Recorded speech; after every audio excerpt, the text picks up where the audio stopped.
ለባሕርይ ቅዱስ እግዚአብሔር ስሙ የተመሰገነ ይሁን። በዚህ ጉባኤ ላይ ከተለያየ አካባቢ ላይ ሆናችሁ የተገኛችሁ የልዑል እግዚአብሔር ቤተሰቦች አንድ አምላክ በሚሆን በአብ በወልድ በመንፈስ ቅዱስ ስም እንደምን ዋላችሁ? እግዚአብሔር ይመስገን። አሜን። ቸርነት የባሕርይ ገንዘቡ የሆነ አምላካችን ስሙ የተመሰገነ ይሁን። አሜን። ከኔ ጋር ዛሬ በሚኖረን መርሃ ግብር በመርሃ ግብር አስተዋዋቂ በወንድማችን አንተነህ በኩል እንደተነገረው የነገረ ቅዱሳን መግቢያ ስልጠና ማጠቃለያውን ነው ለዛሬ የምናየው። እንግዲህ ከአባታችን ከአባ ቴዎድሮስ ጋር የቱን ያህል ድረስ እንደተማራችሁ ጠይቄ ለመገንዘብ ሞክሬያለሁ። እሳቸው ባለፈው መርሃ ግብር ያስተማሯችሁን ክፍል በአጭሩ ቃኘት እናደርግና ዛሬ ላይ ግዴታ በነገረ ቅዱሳን ትምህርት ውስጥ መቅረት የማይገባቸው የነገረ ቅዱሳን አበይት ክፍሎች አሉ። እነሱን አይተን ለመጠቅለል እንሞክራለን። የቅዱሳኑ ሁሉ አምላክ ልዑል እግዚአብሔር በድጋሚ ምስጢሩን ጥበቡን እንዲገልጥልን ቅዱስ ፈቃዱ ይሁንልን። ነገረ ቅዱሳን እጅግ በጣም ሰፊ የሆነ የትምህርት ክፍል ነው። በተለይ ዶግማቲክ ከሚባሉ ትምህርቶች መካከል አንደኛው ነው። ከሌሎች ቤተ እምነቶች የምንለይበት ኦርቶዶክሳዊት ቤተክርስቲያንን በልዩነት የምናውቅበት የትምህርት ክፍል ነው። ስለዚህ ከቃሉ ትርጉም ጀምሮ ስለነበረው ሂደት ከአባታችን ጋር እንደተመለከታችሁ ተስፋ አደርጋለሁ። ለምን እንማራለን የሚለውንም ጭምር በተለይ ቅዱሳን የክርስትና ምልክቶቻችን ናቸው። ስለዚህ ቅዱሳንን ጥሎ ቤተክርስቲያንን ማሰብ፣ ቅዱሳንን ዘንግቶ እግዚአብሔርን ማወቅ፣ እንደዚሁም ደግሞ ቅዱሳንን ችላ ብሎ በመንፈሳዊ ሕይወት መመላለስ እጅግ በጣም ሊታሰብ የማይችል ነገር ነው። ስለዚህ ነገረ ቅዱሳን መማር እጅግ በጣም አስፈላጊ የሚያደርገው አንዱ ይሄ ነው። ሌላኛው መጽሐፍ ቅዱስ ስለ ቅዱሳን በተደጋጋሚ ስለሚነግረን እግዚአብሔርም ስራውን የሚሰራው በቅዱሳኑ በኩል ስለሆነ የቅዱሳን ሕይወት ደግሞ ሕያው ወንጌል ስለሆነ ጌታ ወንጌል የነገረንን ያንን ፍጹሙን ሕይወት ወደ መሬት ወርዶ በተግባር የምናየው በቅዱሳኑ በኩል ስለሆነ ስለ ቅዱሳን መማር እጅግ በጣም አስፈላጊ ነው። መጽሐፍ ቅዱስ ራሱም ደግሞ ያዘናል ወደ ቅዱሳን እንድንመለከት፣ ቅዱሳንን እንድናውቅ ያሳስበናል። ስለዚህ በእነዚህና በሌሎች ምክንያቶች ስለ ቅዱሳን እንማራለን ማለት ነው። ስለ ቅዱሳን ገድላት አጻጻፍ ተመልክተናል። ለምን መማር ይጠቅመናል፣ ከቅዱሳኑ ምን እንማራለን የሚለውንም በተጨማሪነት አይተናል። የቅድስና አይነቶች የባህሪና የጸጋ ብለን ከፍለን እግዚአብሔር ቅዱስ ስንለው እንደዚሁም ደግሞ ሰዎችን ቅዱሳን ስንላቸው ምንድነው ልዩነቱ የሚለውን ለማየት ሞክረናል። እንደው ከባለፈው አንድ ነገር ለመጨመር ያህል የነገረ ቅዱሳን ትምህርት ምንጮቻችን ምንድናቸው? ነገረ ቅዱሳንን ስናጠና እንደ ምንጭ የምንጠቀማቸው ምንጮቻችን ምንድናቸው ስንል የመጀመሪያው መጽሐፍ ቅዱስ ነው። መጽሐፍ ቅዱስ በተደጋጋሚ ስለ ቅዱሳን ሕይወታቸው፣ ስለ ተጋድሏቸው፣ ስለ ምግባራቸው፣ ስለ ሕይወታቸው ይነግረናል። በትክክል ቅዱሳንን መሰረት ተደርገው የተጻፉ በርካታ የመጽሐፍ ቅዱስ ክፍሎች አሉ። እንደ መጽሐፈ ሩትን ብናይ፣ እንደ ሐዋርያት ሥራ ከአዲስ ኪዳን ብናይ ሙሉ በሙሉ የተመረኮዙት በቅዱሳን ሕይወት ላይ ነው። ስለዚህ አንደኛው ቅዱሳንን ነገረ ቅዱሳንን እናጥና ብለን ስንነሳ የምንሄድባቸው ጥሩ ውሃ የምንቀዳባቸው ምንጮቻችን መካከል አንዱ መጽሐፍ ቅዱስ ነው። ሁለተኛ አበው ናቸው። በተለይ የመጀመሪያዎቹ ቤተክርስቲያን አባቶች የሚባሉት እስከ 8ኛው መቶ ክፍለ ዘመን ባለው ዘመን ድረስ የተነሱ ቅዱሳን ሊቃውንት ስለ ቅዱሳን ያስተማሯቸው ትምህርቶች፣ የጻፏቸው ድርሳናት፣ ያኖሩልን ክታቦች የነገረ ቅዱሳን ምንጮቻችን ናቸው። ሶስተኛው እንደ ስንክሳር አይነት የቅዱሳንን ሕይወት ተጋድሎ የያዙ መጽሐፍት እነዚህም ሌላኛው ምንጫችን ነው።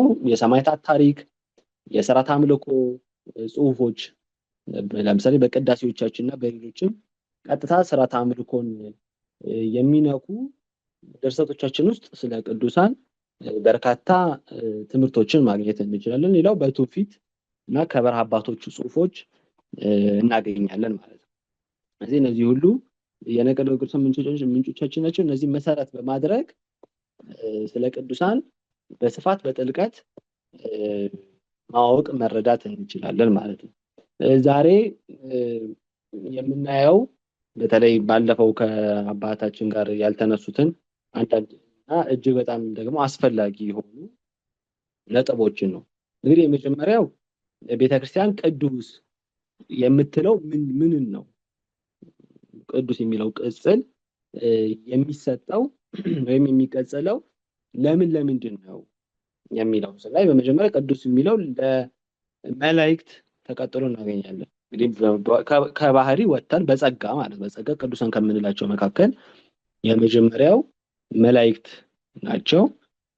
እንግዲህ ማቴዎስ ወንጌል ምዕራፍ 25 ቁጥር 31 ላይ ጌታችን ኢየሱስ ክርስቶስ አሜ ይመጽእ ወልደ እጓለ እመሕያው በሰባቲሁ ምስለ መላእክቲሁ ቅዱሳን የሰው ልጅ በክብሩ በሚመጣበት ጊዜ ከእርሱም ጋር ቅዱሳን መላእክት ሁሉ በዚያን ጊዜ በክብሩ ዙፋን ይቀመጣል። ከመላእክቱ ጋር መላእክቱን አስከትሎ ቅዱሳን መላእክቱን አስከትሎ ይመጣል በማለት ራሱ ጌታችን መላእክትን ቅዱሳን እያለ ሲጠራቸው እናገኛለን። ሌላኛው ቅዱሳን መካናት የሚባሉ አሉ። ቅዱሳት መካናት ቦታዎች ናቸው። እነዚህ ደግሞ በእነሱ ላይ በተደረገው ቅዱስ ድርጊት አማካኝነት ቅድስና ያገኙ ናቸው። አባቶቻችንም መካን ይቀድሱ ለሰብ ወሰብ ይቀድሱ ለመካን፣ ሰው ቦታን ይቀድሳል፣ ቦታ ደግሞ ሰውን ይቀድሳል ይላሉ። ስለዚህ ቅዱሳን ሰዎች ስለኖሩባቸው አምላካዊ የሆኑ ምስጢራት ስለተፈጸሙባቸው ቦታዎች ቅዱሳን ይሆናሉ። ለዚህም ማስረጃ የሚሆነን ሐዋርያት ቅዱስ ጴጥሮስ በሁለተኛ መልእክቱ ምዕራፍ 1 ቁጥር 18 ላይ እኛም በቅዱሱ ተራራ ከእርሱ ጋር ሳለን ይህን ድምፅ ሰማን ይላል። በቅዱስ ተራራ ሳለን የሚለው በደብረ ታቦር ላይ ሳሉ ስለተገለጸላቸው የመለኮት ብርሃን ሲናገር ነው። በቅዱሱ ተራራ እያለ ይጠራል። ያ ቦታ ጌታችን አምላካችን መድኃኒታችን ኢየሱስ ክርስቶስ የባህሪ ክብሩን የገለጠበት አብ በደመናው ሆኖ የመሰከረበት መንፈስ ቅዱስም አምሳል እየታየበት ቦታ ስለሆነ ቅዱስ ብሎታል ማለት ነው። ሌላ ቅዱሳት ነዋያት ደግሞ ይባላሉ። ዕቃዎች ናቸው። እነዚህም ልዩ የሆኑ ሰማያዊ ምስጢራት የተፈጸሙባቸው ለልዩ አገልግሎት የተመረጡ። እንግዲህ አንዱ ቅዱስ የሚለው ቃል ተቀደሰ ለየ ስለሆነ ለአገልግሎት የተለዩ የተመረጡ ከሌላው ከምድራዊ ከዓለማዊ ከረከሱ ስራዎች ሁሉ ተለይተው ለአምላካዊ ስራ የሚውሉ ዕቃዎች ናቸው። እነዚህ መስቀል፣ ስዕል፣ ነዋያት የመሳሰሉት ናቸው። ለዚህም ኦሪት ዘጸአት ምዕራፍ 30 ቁጥር 9 ላይ ጌታ ምን ብሏል? ሁሉንም ትቀድሳቸዋለህ፣ ቅድስተ ቅዱሳንም ይሆናሉ፣ የሚነካቸው ሁሉ ቅዱስ ይሆናል ብሎታል። ነዋያቱን ይቀድሳቸዋል፣ የእነዚያን ነዋያት ደግሞ የሚነካው ሁሉ ቅዱስ ይሆናል ብሎታል። ነገር ግን አሁን ነገረ ቅዱሳን በሚለው ትምህርት ውስጥ ግን የምናያቸው እስካሁን የዘረዘርናቸውን አይደለም። ማለትም ቅዱሳን መላእክትን አይደለም፣ ቅዱሳት መካናትንም ቅዱሳት ነዋያትንም አይደለም። የእርሱ ቅዱሳት መጻሕፍት ሌሎችም አሉ። ነገር ግን ነገረ ቅዱሳን ሰዎችን የተመለከተ ነው። ሰዎችን የሚመለከት ነው። እንግዲህ ሰዎች በተፈጥሮ ራሱ ሰው ከመሰረቱ ለቅድስና የተጠራ ፍጥረት ነው። እግዚአብሔር ሰውን በአርአያውና በአምሳሉ ፈጠረው ስንል አንዱ አምሳል የምንለው እግዚአብሔርን በቅድስና መምሰል ነው። ስለዚህ ሰው የተፈጠረበት የተጠራበት የህይወት መስመር ነው ቅድስና ማለት ነው። ስለዚህ ሰው ከቅድስና ውጪ ሊሆን አይችልም። ቅድስናን አልመርጥም ሊል፣ ቅድስናን አልፈልግም ሊል አይችልም። ምክንያቱም ይሄ ተፈጥሮ ራሱ መጻረር ስለሚሆን። ነገር ግን ይህን ዓላማ ደግሞ ሊያሰናክሉ የሚችሉ ነገሮች ገና አዳም ከተፈጠረበት ጊዜ ጀምሮ ደግሞ ብቅ ሲሉ እናያቸዋለን።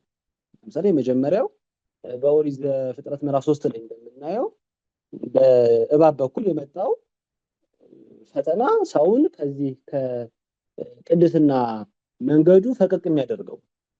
ከዚያ ጊዜ ጀምሮ እንግዲህ ሰው በፈተና ውስጥ የሚኖር ከዓለም ከአጋንንት ከስጋው ጭምር ከዚህ ከቅድስና መስመሩ ሊያወጣው የሚታገለው ረቂቅ የሆነ ኃይል አለ። ያንን ኃይል ተቋቁሞ ድል ነስቶ ነው ቅድስናን ማጽናትና ፍጹም ማድረግ የሚችለው ማለት ነው። ስለዚህ ቅዱሳን የምንላቸው ሰዎች ይህንን የተፈጠሩበትን ዓላማ ያሳኩ ያንን መለኮታዊ እቅድ ከግብ ያደረሱ ናቸው ማለት ነው። ነገር ግን እነዚህ ቅዱስ ጳውሎስ በአንደኛ ቆሮንቶስ ምዕራፍ 12 ቁጥር 28 ላይ እንደነገረን ምንም ዓላማቸው አንድ እግዚአብሔርን መምሰል ነው። ቅድስና ሰው በእግዚአብሔር አምሳል የተፈጠረበት ነው ካልን ሰው ቅዱስ ሲሆን እግዚአብሔርን እየመሰለ ነው የሚሄደው ማለት ነው። እግዚአብሔርን መምሰል ነው።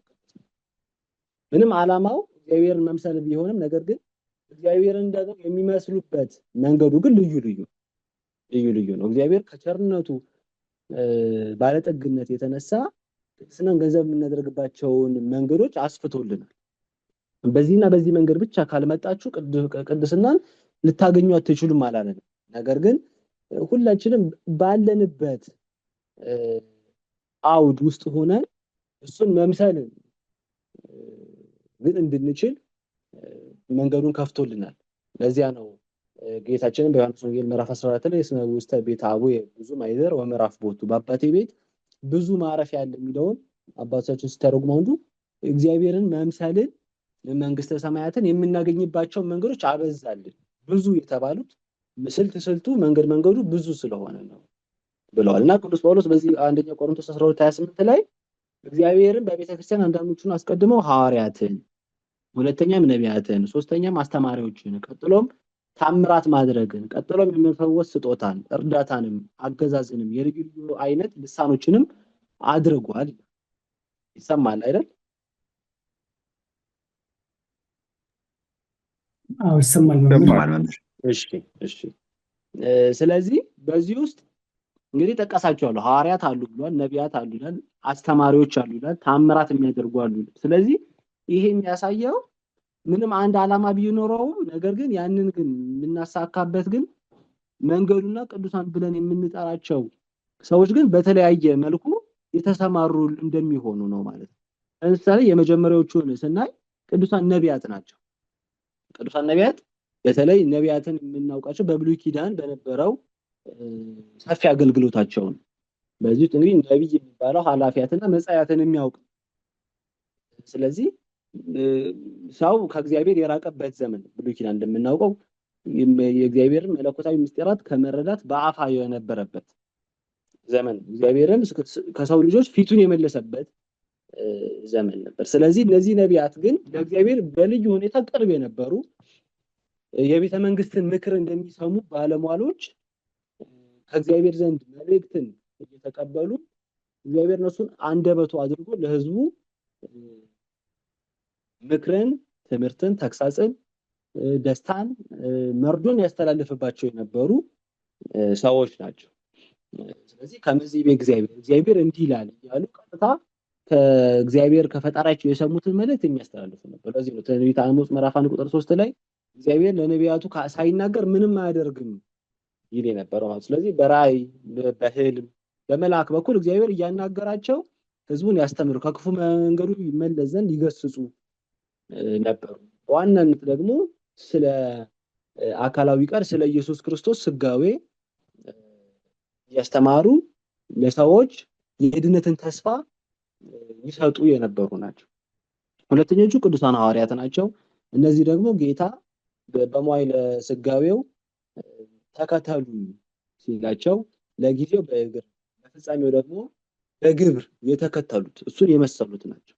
በዚህ ምክንያት የመንግስተ ሰማያትን ምስጢር ማወቅ ስልጣን የተሰጣቸው የመንግስተ ሰማያትን ቁልፍ የተቀበሉ አጋንንትን እንዲያስወጡ ድውያንን እንዲፈውሱ ኃጢአትን ይቅር እንዲሉ ስልጣን የተሰጣቸው ናቸው ቅዱሳን ሐዋርያት። እነዚህ የሃይማኖታችን የክርስትናችን መደበኞች ይባላሉ ማለት ነው። ሶስተኞቹ ቅዱሳን ጻድቃን የሚባሉት ናቸው። እነዚህ ደግሞ ያንን በክርስቶስ በኩል የተገለጠውን አንዱን እውነት ተቀብለው በህይወታቸው ከጣዕመ ዓለም ከተድላ ዓለም ተለይተው ቤት ልስራ ዘር ልዝራ ሳይሉ ፈቃደ ስጋቸውን ፍጹም ፈቃደ ነፍሳቸው አስገዝተው በጾም በጸሎት በስግደት በምናኔ በአጠቃላይ በመንፈሳዊ ምግባራት አሸብርቀው የመንፈስ ቅዱስን ፍሬዎች አፍርተው የኖሩ ናቸው። ስለዚህ ቅዱስ ጳውሎስ በዕብራውያን 11:37 ላይ ዓለምን ሁሉ እያጡ መከራን እየተቀበሉ እየተጨነቁ የበግና የፍየል ሌጦ ቆዳ ለብሰው ዞሩ፣ ዓለም አልተገባቸውምና በምድረ በዳና በተራራ በዋሻና በምድር ጉድጓድ ተቅበዘበዙ። ስለ ክርስቶስ ፍቅር ሲሉ ሁሉን እንደ ምናምንቴ የቆጠሩ ቅዱስ ጳውሎስ ሁሉን እንደ ጉድፍ እቆጥረዋለሁ ያለውን በተግባር የኖሩ ናቸው ማለት ነው። አራተኞቹ ቅዱሳን ሰማዕታት የሚባሉት ናቸው። እነዚህ ደግሞ ክርስትናን በተለየ መልኩ በደም የገለጡ ናቸው። እግዚአብሔርን ካዱ፣ ለጣዖት ስገዱ፣ ንጉሥ የወደደውን ዘመን የወለደውን ተቀበሉ ሲባሉ በፍጹም እኔ የክርስቶስ ነኝ እያሉ ባላውያን ነገስታት ባላውያን መኳንንት ፊት መስክረው ደማቸውን ያፈሰሱ አጥንታቸውን የከሰከሱ በእሳት የተቃጠሉ በመጋዝ የተመገዙ በሰይፍ የተመተሩ ናቸው ሰማዕታት የምንላቸው ማለት ነው። ለዚህ ነው ቅዱስ ጳውሎስ ከክርስቶስ ፍቅር ማን ይለየናል? መከራ ነው፣ ጭንቀት ነው፣ ስደት ነው፣ ረሃብ ነው፣ ፍርሃት ነው፣ ሰይፍ ነው። እነዚህ ሁሉ ከክርስቶስ ፍቅር ሊለዩ እንደማይችል ተረድቻለሁ። እኛ ግን ስላንተ ቀኑን ሙሉ እንደሚታረዱ በጎች ተቆጠርን። ቀኑን ሙሉ እንደሚታረዱ ይሄ የሰማዕታት የስቃያቸውን ጽናት እና የማይቋረጥ መሆኑን የሚያጠይቅ ነው ማለት ነው። ሌሎቹ ቅዱሳን አበው የሚባሉ ናቸው። እነዚህ ደግሞ በተለይ የመጀመሪያዎቹ አበውን አዳምን እነ ሴትና ሄኖስን እንደዚሁም እና አብርሃምን ስናይ መጽሐፍት ሳይኖራቸው መምህራን ሳይላኩላቸው በሕገ ልቡና በተሰጣቸው አይምሮ ጠባይ ተፈጥሯዊ ዕውቀት ተመራምረው አምላካቸውን ያወቁ በስነ ፍጥረት ተመርተው ሕጉን ትእዛዙን ፈጽመው እርሱን ያስደሰቱት ሰዎች ናቸው ቅዱሳን አበው የሚባሉት ማለት ነው። ሌሎቹ ደግሞ ቅዱሳን ነገስታት የሚባሉት ናቸው።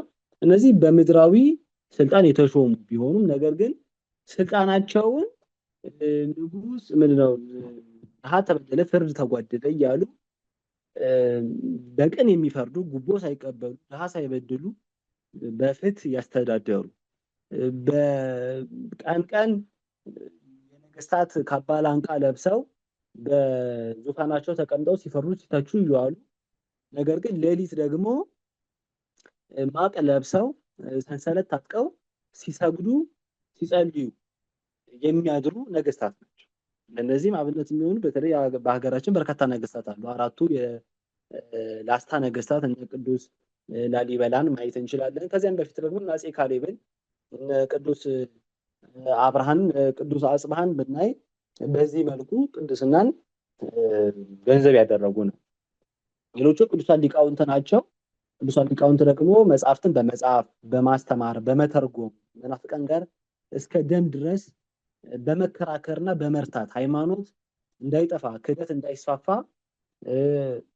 ሲጠብቁ የነበሩ እነዚህ የቤተክርስቲያን ጠበቆች የሚባሉ ናቸው። እነዚህ እነ ቅዱስ ፖሊካርፐስን፣ ሄሬኔዎስን፣ እና አትናቴዎስን፣ ዮሐንስ አፈወርቅን መጥቀስ እንችላለን ማለት ነው። ሌሎቹ ቅዱሳን ጳጳሳት የሚባሉ ናቸው። እነዚህ ጌታ ቅዱስ ጳውሎስ በገዛ ደሙ ያዋጃትን የእግዚአብሔር ቤተክርስቲያን ተጠብቋት ዘንድ መንፈስ ቅዱስ እናንተን ጳጳሳት አድርጎ ለሾመባት ለመንጋው እና ለራሳችሁ ተጠንቀቁ እንዳለ ክርስቶስ ለሞተላት ለዚያች ለአንዲቱ ሙሽራ ለቤተክርስቲያን እስከ ሞት ድረስ ጸንተው ዋጋ የከፈሉላት ከተኩላዎች መንጋውን የጠበቁ ህዝቡን በመልካም የመሩ ጳጳሳት እንደዚሁ ቅዱሳን ብለን እንጠራቸዋለን ማለት ነው። ስለዚህ እነዚህ ሁሉ በተለያየ የአገልግሎት ዘርፍ ውስጥ ሆነው ነገር ግን ኋላ እንደምናየው የጋራ የሆነ ግን ጠባይና ማንነት ያላቸው ቢሆኑ ነገር ግን በእነዚህ ሁሉ ቅድስናን ገንዘብ ያደረጉ ናቸው ማለት ነው። እንግዲህ ቅዱሳን የሚባሉት የእነዚህ ሁሉ የጋራ መገለጫዎቻቸው ወይም ደግሞ ቅዱስን ለመሰኘት መመዘኛ መስፈርቶቹ ምንድን ናቸው የሚለውን ስናይ የመጀመሪያው የቤተክርስቲያንን እምነትና ስርዓት የሚጠብቁና የሚያስጠብቁ ናቸው። የቤተክርስቲያንን እምነት ያቺ አንዲት የሆነችውን የክርስቶስን ቤተክርስቲያን ማለት ነው። ያ በማቴዎስ ወንጌል ምዕራፍ 16 ቁጥር 16 ላይ እንደምናየው ጌታ ጴጥሮስን አንተ ኮኩ ወዲ በዛቲኮ ከአንጻ ለቤተክርስቲያን አንተ አለት ነህ፣ በዚህ አለት ላይ ቤተክርስቲያን እሰራታለሁ። እቺ እንግዲህ አለት ቅዱስ ጴጥሮስ አንተ ውእቱ ክርስቶስ ወልደ እግዚአብሔር ሕያው፣ አንተ የሕያው ባሕርይ የእግዚአብሔር ልጅ ነህ ብሎ የመሰከራት የሃይማኖት ምስክርነት ነው። እቺን ሃይማኖት ይዛ በምትገኝ ቤተክርስቲያን ውስጥ የሚኖሩ የዚህን ቤተክርስቲያን እምነቷን ስርዓቷን ጠብቀው የሚያስጠብቁ መሆን አለባቸው። ምንም በህይወታቸው ነውር ነቀፋ የሌለባቸው ቢሆኑም ነገር ግን በርትዕት በሆነችው ሃይማኖት ውስጥ ግን እስከሌሉ ድረስ ቅዱሳን ብለን ልንጠራቸው አንችልም። ምክንያቱም በዚህ ረገድ በህይወት ጽሬት ከሆነ በእግዚአብሔር መኖር የማያምኑ ዓለማውያን ፈላስፎችም ጭምር መልካም ምግባር ሊኖራቸው ይችላል። በተለይ የጥንቶቹ የግሪክ ፈላስፎች ለጥበብ ሲሉ ምግብ ይቀንሱ ነበር ማለት ይጾሙ ነበር ማለት ነው። ከሴት ርቀው ንጽህ ጠብቀው ይኖሩ ነበር። በርካታ የሆነ መልካም ምግባራትን ያደርጉ ነበር። እንደውም በመጽሐፍ እንደምናየው ፈላስፎች መጥተው አንድን አባት እኛ እንጾማለን እናንተም ትጾማላችሁ፣ እኛም ከሴት ርቀን በንጽህና እንኖራለን እናንተም ትኖራላችሁ፣ ታዲያ የእናንተ ብልጫችሁ በምንድን ነው ሲሉ እኛ ልባችንን በእግዚአብሔር እንጠብቃለን ብሎ መለሰለት ይላል። እና ልብን በእግዚአብሔር መጠበቅ ማለት ይሄ ነው። በትክክለኛይቱ ሃይማኖትና እግዚአብሔር በሚወደው የህይወት መስመር ውስጥ ራስን ማሳለፍ ነው ማለት ነው። ስለዚህ በቀናች ሃይማኖት የሚኖሩ ሊሆኑ ይገባል። ሁለተኛ ደግሞ መልካም ምግባር ያላቸው በህይወታቸው ነውር ነቀፋ የማይገኝባቸው ሊሆኑ ይገባል። ስለዚህ ቅድም እንዳልነው ሰው በተለያየ መንገድ ከድነት ያወጣው የሚችሉ ፈተናዎች ይቀርቡለታል። እነዚያ ፈተናዎች ግን በድል መሻገር የቻለ ያ ቅዱስ ይባል ይችላል። ሶስተኛው ደግሞ እስከ ሞት ድረስ የታመኑ ናቸው ቅዱሳን። በራዕየ ዮሐንስ ምዕራፍ 2 ቁጥር 10 ላይ ኩን መሃይምን እስከ ለሞት፣ እስከ ሞት ድረስ የታመንኩን ወበካ አክሊለ ሕይወት የሕይወት አክሊልም እሰጥሃለሁ ብሎ ጌታችንም ወዘሳ አዝለፈ ትዕግስቶ ውእቱ ይድህን፣ እስከ መጨረሻው የጸና እርሱ ይድናል። ስለዚህ ክርስትና እና መንፈሳዊ ሕይወት የአንድ ወቅት ተግባር ሳይሆን እስከ መጨረሻይቱ ህቅታ ድረስ በታማኝነት ጸንተን የምንኖርበት ህይወት ነው፣ መንገድ ነው። ስለዚህ እስከ መጨረሻው ድረስ መጽናትን የሚጠብቅ ነው። ካለበለዚያ ልክ በተለይ ቅዱስ ጳውሎስ ክርስትናን እና መንፈሳዊ ሕይወትን ከመሰለባቸው ምሳሌዎች አንዱ በዘመኑ ከነበሩ ዓለማዊ ሁነቶች መካከል አንዱ ሩጫ ነው እና እንደምናውቀው ሁላችንም ሩጫን ሩጦ ድል ማድረጉ የመጨረሻው ሽልማት ሜዳሊያ የሚያገኘው አትሌት እስከ መጨረሻው የጸና ሊሆን ይጠበቅበታል። እስከ መጨረሻው መሀል ላይ አቋርጦ የወጣ አቋረጠ ይባላል እንጂ አሸናፊ ሊሆን አይችልም በምንም አይነት ሁኔታ ማለት ነው። ስለዚህ ክርስትናም ልክ እንደዚሁ እስከ መጨረሻው እስከዚያች እስከ ሪቫኗ ድረስ ጸንቶ የመቆየት አስገዳጅነት ያላት ናት ማለት ነው። ሶስተኛው የእግዚአብሔርን ቃል በሚላትና በስፋት ያስተማሩ ምዕመናንን ያበዙና ያጸኑ ናቸው። እንግዲህ ራሳቸው በእግዚአብሔር ቃል ተሰርተው ታንጸው የሚኖሩ ናቸው። ያም ብቻ ደግሞ ሳይሆን ለሌሎች ደግሞ የሚያስተምሩ ናቸው። ቅዱስ ዮሐንስ አፈወርቅ እንደሚለው ለወንድሙ ድነት ከማይደክም ሰው በላይ ቀዝቃዛ ክርስቲያን የለም። ደግሞ በሌላ ቦታ ለወንድሙ በደን የማይጨነቅ ሰው እሱም ድኗል ብዬ አላምንም። ስለዚህ ድነታችን ራሱ ፍጹም ሊሆን የሚችለው ሌሎችን ለእግዚአብሔር ማስገዛት ሲኖርበት ጭምር ነው እንጂ እኔ ራሴን ጠብቅ ያለው ሌላው ምን ቸገረኝ የሚል መርህ በክርስትና ውስጥ ቦታ የለውም። ሌላው ስጋዊ ፍላጎታቸውን ያሸነፉ ናቸው። ቅድም እንዳልነው የተጋደሉ ናቸው። እንግዲህ የተጋድሎ ሁሉ ዓላማው ይሄ ነው።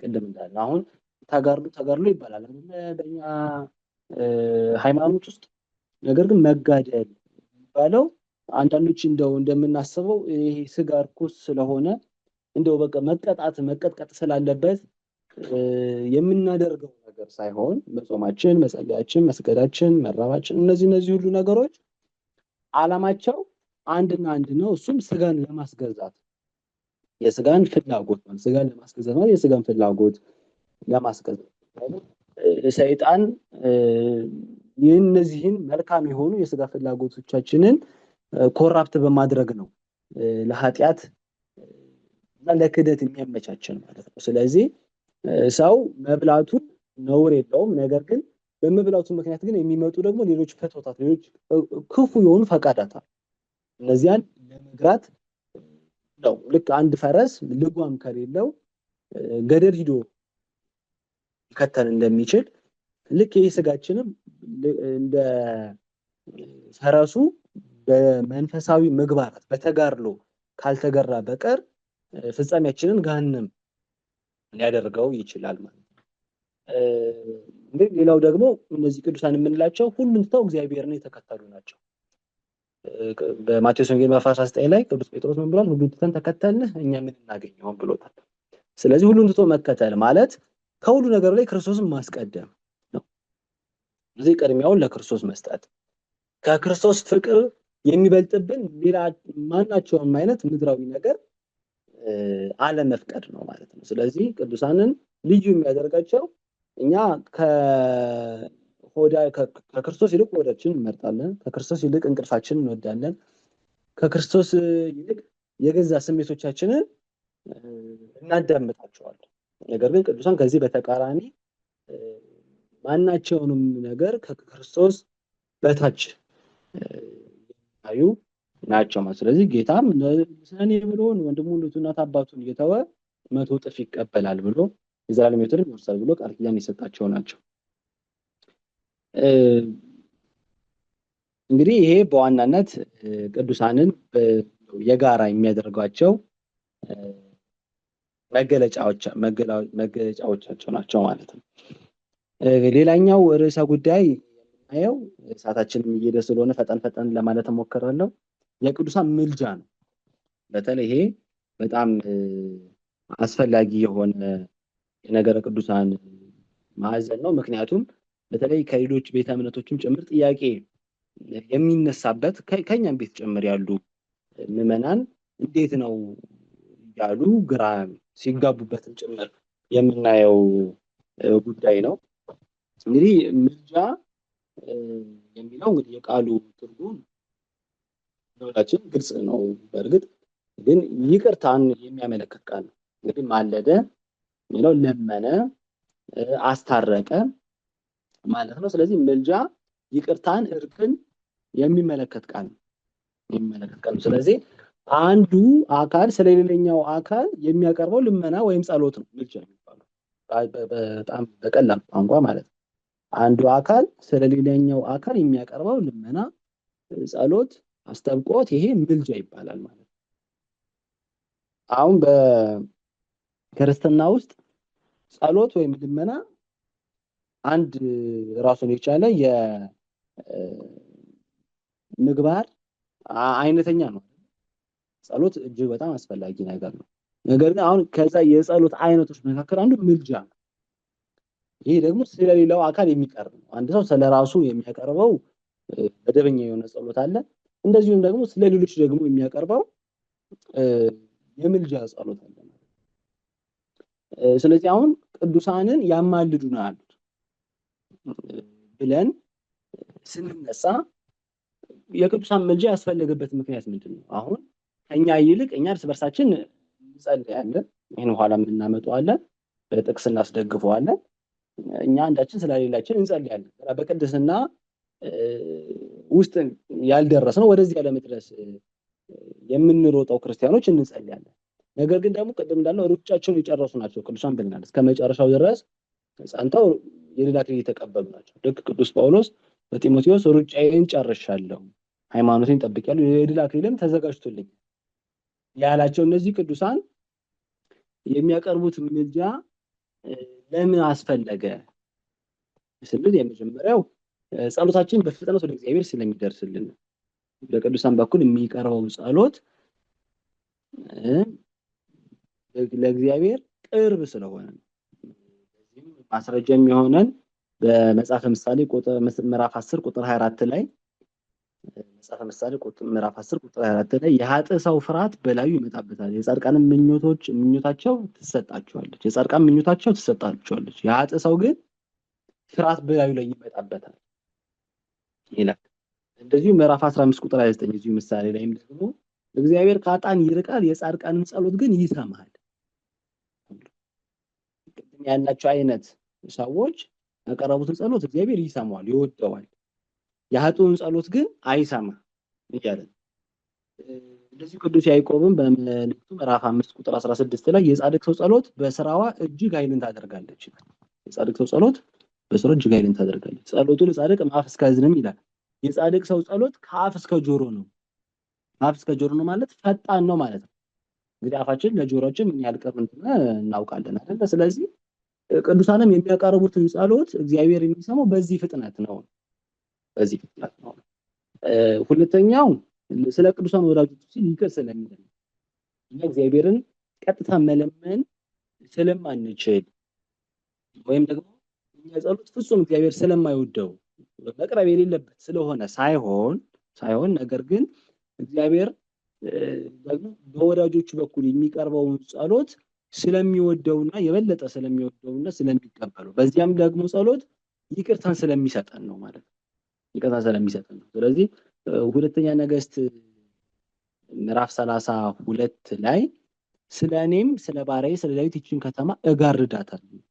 ምዕራፍ 32 ቁጥር 34 ስለ ባሪያዬ ስለ ዳዊት ይህችን ከተማ እጋርዳታለሁ። እግዚአብሔር ያችን ከተማ እንዳያጠፋት ምክንያት የሆነው የቅዱሱ የዳዊት መኖር ነው ማለት ነው። በዚህ ቅዱስ አማካኝነት እግዚአብሔር ከተማዋን ሲጠብቃት ይኖራል ማለት ነው። ሶስተኛው አማላጅነት የቅዱሳን አማላጅነት ያስፈልገበት ምክንያት የፍቅር መንገድና መገለጫ ስለሆነ የፍቅር መንገድ ነው። እንግዲህ አንዳችን ለአንዳችን የምናቀርበው ጸሎት ፍቅር ነው። ፍቅር ደግሞ ቅዱስ ጳውሎስ እንደተናገረው ተፋቅሮስ ፍጹም ሕግ ውእቱ፣ ፍቅር የሕግ ሁሉ ፍጻሜ ነው ብሏል። በአንደኛ ቆሮንቶስ ምዕራፍ 13 ላይም ደግሞ ስለ ፍቅር በሰፊው ተናግሯል። ፍቅር ከሌለኝ በመላእክት ልሳን ብናገር ተራራን እስከማፍለስ እምነት ቢኖረኝ ያለኝ ሁሉ ለድሆች ብሰጥ ምንም የተረባሁት የተጠቀምሁት የለም፣ እንደሚንሿሿህ ጸናጽል እንደሚንሿሿህ ብርት ነኝ እያለ ተናግሯል ማለት ነው። ስለዚህ እግዚአብሔር የሚቀበለው ጸሎት ፍቅር ያለውን ጸሎት ምክንያቱም እግዚአብሔር ራሱ በባህሪው ፍቅር ስለሆነ ማለት እኛ ለራሳችን ከምንጸልየው ጸሎት ይልቅ ስለ ወንድሞቻችን የምናቀርበውን ልመና እግዚአብሔር የበለጠ ይወደዋል። አራተኛው የቤተ ክርስቲያን የመንፈስ አንድነት መገለጫ ስለሆነ የቤተ ክርስቲያን አንዲት ናት። ቅዱስ ጳውሎስ በቆላስይስ መልእክቱ ምዕራፍ 2 ቁጥር 18 ላይ ወኩሉ ቦቱ ኮነ ወውቱ ሩሳለ ቤተ ክርስቲያን ሁሉ በእርሱ ተጋጥሟል፣ እርሱም የአካሉ ማለት የቤተ ክርስቲያን ራስ ነው። የቤተ ክርስቲያን ራስ ነው። ክርስቶስ ራስ ነው። እኛ ምዕመናን ደግሞ ምንድነው? አካሉ ነን። የክርስቶስ ራስ አካሉ ብልቶቹ ነን ማለት። እነዚህ ብልቶች ደግሞ ምንም የራሳቸው የሆነ አካላዊ ተግባር ቢኖራቸውም ነገር ግን ምንድናቸው? አንድ ናቸው። አንደኛቸው ሌላኛቸውን አልፈልግም ማለት አይችልም። ቅዱስ ጳውሎስ አንደኛ ቆሮንቶስ ምዕራፍ 12 ላይ በስፋት የነገረን ይሄ ነው። ሁላቸውም የራሳቸው ድርሻ አላቸው፣ ነገር ግን አንዱ ያለ አንዱ አይሆንም። አካል የሚባለው ነገር በራሱ ሊገኝ የቻለው የተለያየ የሰር ድርሻ ካላቸው አካላት አንድነት እያለ ተናግሯል። ስለዚህ ቤተክርስቲያን አንድነቷ ደግሞ በጣም መሰረታዊ ጉዳይ ነው። እነዚህ ነው በጸሎት ሃይማኖት ምንለው አለ ወናምን ባቲ ቅድስት ቤተክርስቲያን እንተላይ ለሁሉ ጉባኤ ዘሐዋርያት ከሁሉ በላይ በሆነች ሐዋርያት በሰበሰባት በአንዲት ቤተክርስቲያን ነው። አንዲት ቤተክርስቲያን የሚያሰኛት አንዱ ምልጃ ስላለባት ነው። አንዳችን ስለሌላችን ስለምንጸልይበት ግለኝነትን የማታበረታታ ስለሆነች ነው። ስለዚህ እኛ ሁላችን ለአንዱ መንጋ ለአንዱ እረኛ ለክርስቶስ አንድ መንጋ ሁነን የምንታይበት ነው ማለት ነው አማላጅነት። ሌላኛው እግዚአብሔር ኃጢአትን ስለሚጸየፍ ምሕረትን ደግሞ የሚወድ ኃጢአትን የሚጸየፍ ምሕረትን ደግሞ የሚወድ መሆኑን የሚገለጥበት እግዚአብሔር ከኛ ይልቅ የቅዱሳኑን ጸሎት የሚሰማበት የሚቀበልበት ምክንያት ኃጢአትን እጸየፋለሁ ምሕረትን ደግሞ እወዳለሁ ሲለን ነው ማለት ቅዱስናን እንደሚወድ በቅዱሳኑ በኩል ያለውን ያንን የከበረ ሕይወት ስለሚወደው ለዚያ ክብር ለመስጠት በተጨማሪም ደግሞ ምሕረትን የሚወድ አምላክ ሰው አባ ጊዮርጊስ እንደተናገረው ሰው ለመብላት የሚቸኩለውን ያህል የተራበ ሰው ለመብላት የሚቸኩለውን ያህል የተጠማ ሰው ለመጠጣት የሚቸኩለውን ያህል እግዚአብሔር ሰውን ለመማር ይቸኩላል ይላል። ስለዚህ እግዚአብሔር ሊምር ሰውን የሚወድ ስለሆነ እኛ በራሳችን እንኳን ጥረትና ተጋድሎ ለመንግስቱ የምንበቃ ባንሆን ነገር ግን በሌሎች ቅዱሳን ልመና እና ምልጃ ወደሱ ያቀርብናል። ወደ ራሱ የሚስብበት ሌላኛው እኛን የሚያጠምድበት መረብ ነው ምልጃ ማለት። ስድስተኛው እግዚአብሔር ለወዳጆቹ ያለውን ፍቅርና አክብሮት የሚገልጥበት እነሱ እንግዲህ ስለ ክርስቶስ ሲሉ ሁሉን ትተዋል አይደለ? ቅድም እንዳለው ሁሉን ትተን ተከተልን።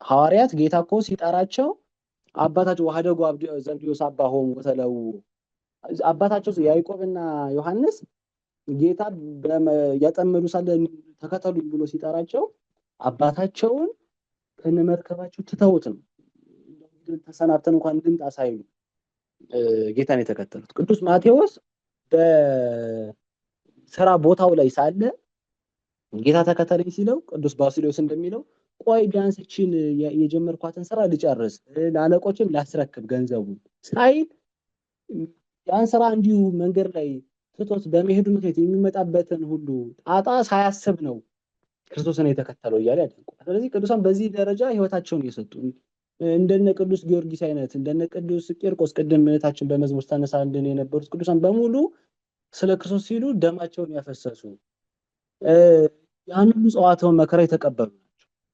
ስለዚህ እነሱ በዚህ መልኩ ፍቅራቸውን ሲገልጡለት ክርስቶስ ደግሞ ለነሱ ያለውን ፍቅርና አክብሮት የሚገልጥበት መንገድ ምንድነው? አማላጅነት ነው ማለት ነው። በዘፍጥረት ምዕራፍ 20 ቁጥር 7 ላይ አቢሜሌክ ንጉሠ ጌራራ አንድ ነገር አድርጎ እንደነበር እናውቃለን።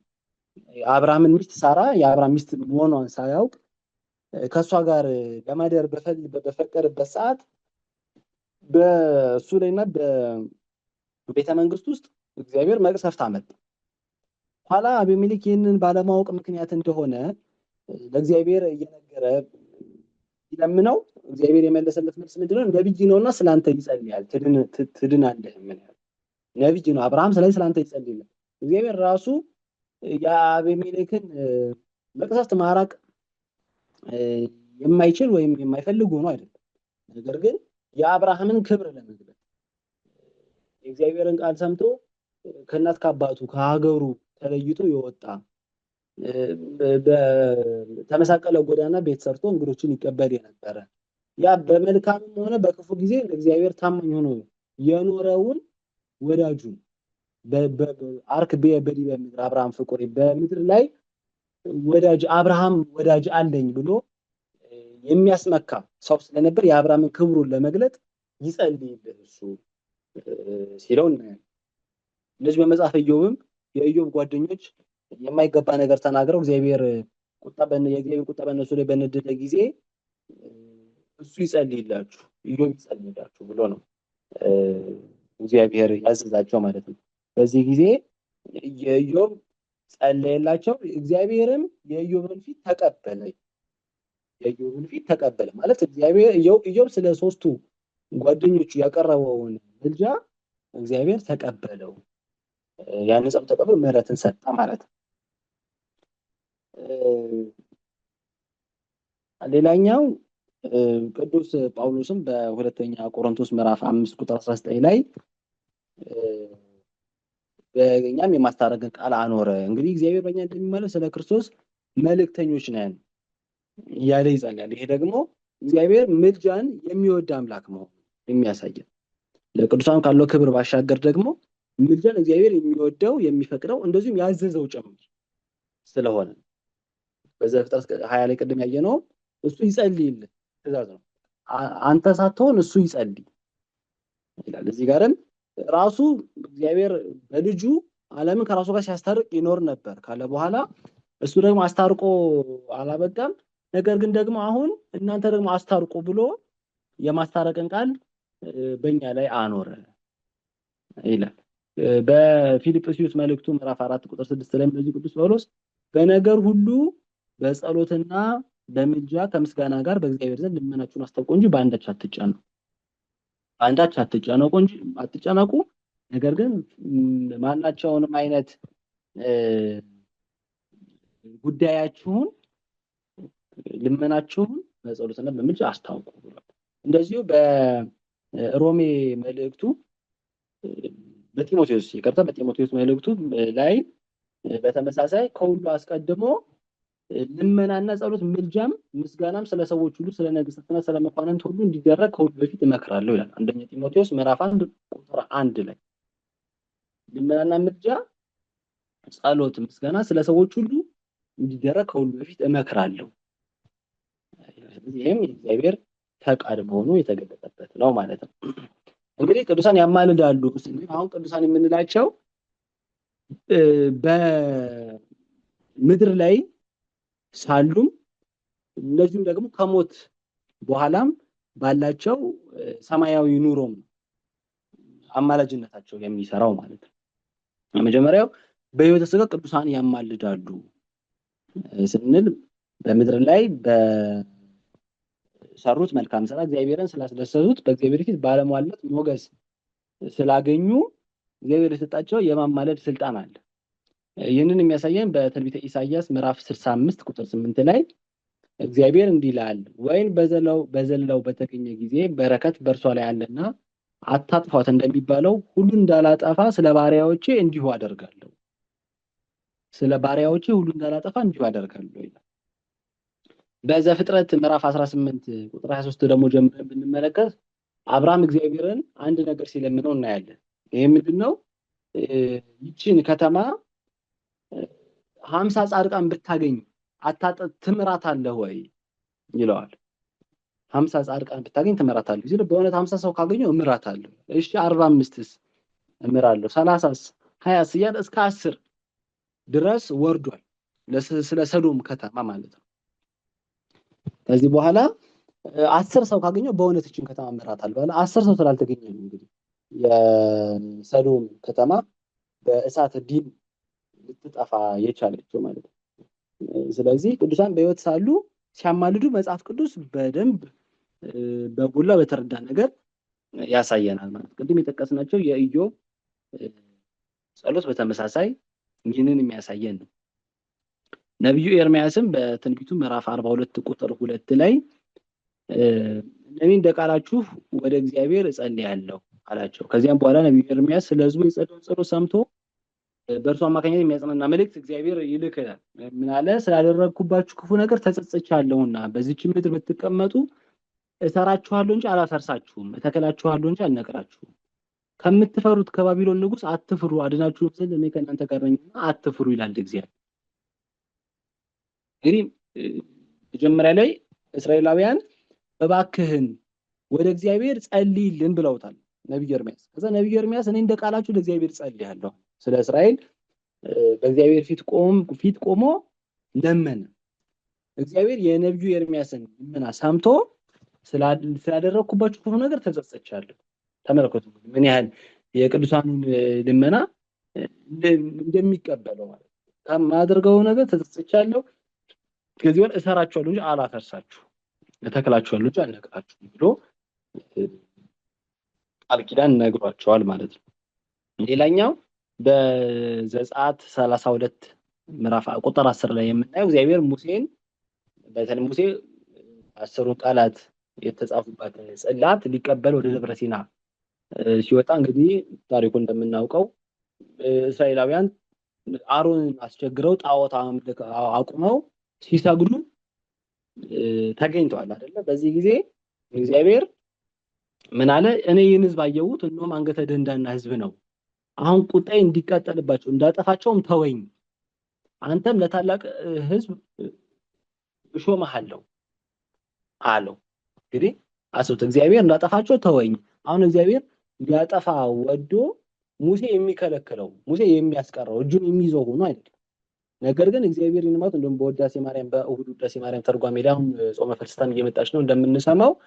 አሁን እግዚአብሔር እንዲህ ማለቱ ሊያጠፋቸው ወዶ አይደለም፣ እንዲመክራቸው እንዲያስተምራቸው ብሎ ነው እንጂ። ስለዚህ ላጠፋቸው ነው ተወኝ ማለቱ እባክህ ማልደኝ እያለው ነው። ይሄ ልመናን ምልጃን የሚወድ አምላክ መሆኑንም ያሳያል።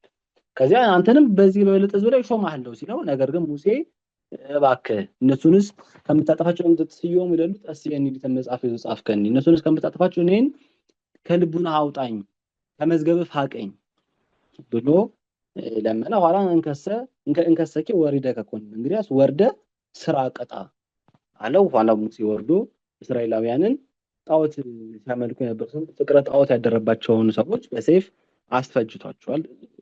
እግዚአብሔር ያዘዘውን አድርጓል ማለት ነው። ስለዚህ በዚህ ጊዜ ሲለምነው ምን ያለን ስለ አብርሃም ብለህ ስለ ይስሐቅ ብለህ ስለ ያዕቆብ ብለህ እባክህ ይቅር በለን፣ ይቅር በላቸው፣ አታጥፋቸው እያለ ይህንን ነብዩ ልበ አምላክ ቅዱስ ዳዊት በመዝሙር 6 ቁጥር 23 ላይ እግዚአብሔር ሙሴ በፊቱ ባይቆም ኖሮ ያጠፋችሁ ዘንድ ተናገረ። የተመረጠ ሙሴ በመቅሰፍት ጊዜ በፊቱ ባይቆም ኖሮ እግዚአብሔር ያጠፋቸው ነበር። ስለዚህ ይህም የሚያሳየው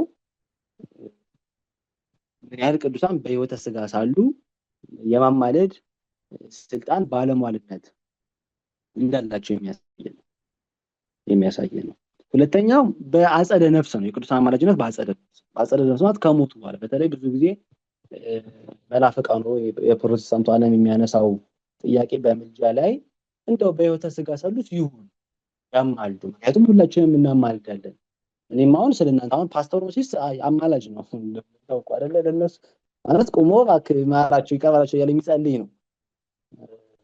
ስለዚህ አማላጅነቱን አይከድም ፓስተሩ። እውነት ነው ይላል መጽሐፍም አንዳችሁ ለሌላችሁ ጸልዩ ይላል። ይሄን እቀበላለሁ። ነገር ግን ቅዱሳን ከሞቱ በኋላ ግን ያማልዳሉ የሚባለውን ግን በፍጹም ልቀበሉ አልችልም፣ መጽሐፍ ቅዱሳዊ ትምህርት አይደለም እያሉ ሲከራከሩ መስማት በጣም የተለመደ ነገር ነው። ነገር ግን ይሄ ደግሞ ፍጹም መጽሐፍ ቅዱሳዊ እንደዚህ ነው ከሊቃውንት ትምህርት ውጹ የሆነ ሐሳብ። እንዴት ነው ካላችሁ መጀመሪያ በአጸደ ነፍስ ማለት ከሞቱ በኋላ ማለት ነው። ስለዚህ መጀመሪያ መግባባት ያለብን የሞት ትርጉም ላይ ነው። የሞት ትርጉም ላይ እንግዲህ ሞት እንደተባለው እግዚአብሔር ይገብረ ሞት አልና ረሲያን ሰብ ጻውኡ ዋርካ አምሰለው እግዚአብሔር ሞትን አልፈጠረም።